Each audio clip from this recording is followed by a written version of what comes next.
Bonjour tout le monde et bienvenue sur mon chaîne en français, le français jour par jour.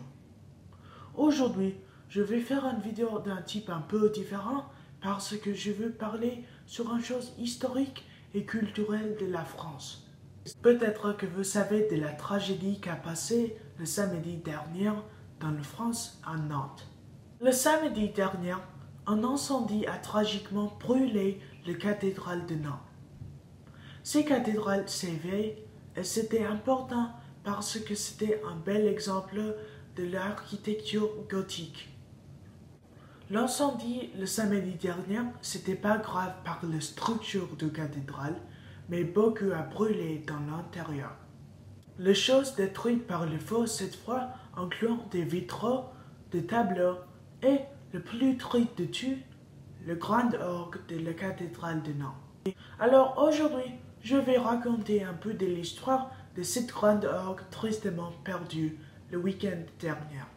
La plateforme et les escaliers au-dessus de la grande orgue de la cathédrale sont finis de construire dans l'année 1620 et le grand orgue même s'était fini dans l'année 1621. Seulement quelques années après la construction du grand orgue, la cathédrale de Nantes s'était tombée en ruine et presque détruite. Mais il était restauré moins de 5 ans avant la Révolution française. Dans la Révolution française, Napoléon n'aimait pas le symbole de la religion ou de la vieux France.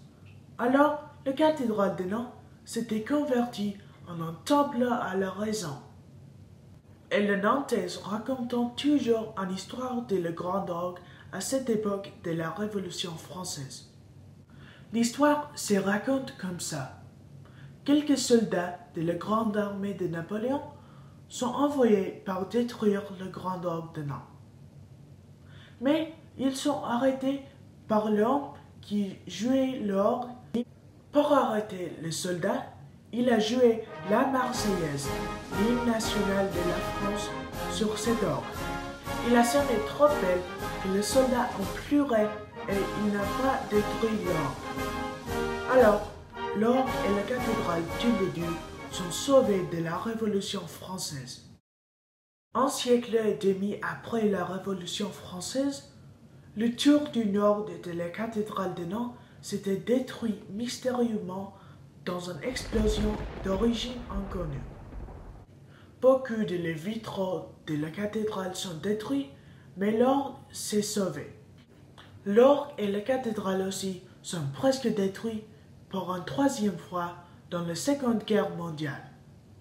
À l'année 1944, les bombes sont tombées par la ville de Nantes et ils ont détruit presque le demi des immeubles de la ville. Mais la cathédrale s'est sauvée encore. Après la Seconde Guerre mondiale, le futur du cathédrale de Nantes et de la Grande Orgue c'était en danger pour une quatrième et dernière fois. Dans le mois de janvier de l'année 1972, des membres de l'équipe de construction qui travaillaient sur la cathédrale sont appelés les pompiers et la police parce qu'il y a un petit feu sur le toit de la cathédrale.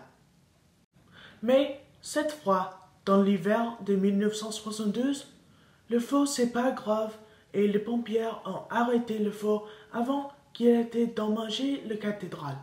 Cette fois, le dommage aux cathédrales c'était pas grave, mais le grand orgue s'était brûlé et quelques vitraux et les peintures aussi. Alors c'était très triste et c'était un dommage par la ville de Nantes qu'ils ont perdu cet orgue et cette pièce de son histoire.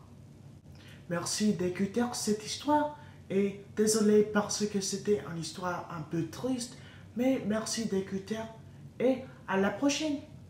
Ici quelques photos de l'intérieur de la cathédrale de Nantes, mes photos de la grande orgue de Nantes et les photos de les vitraux dans la cathédrale de Nantes.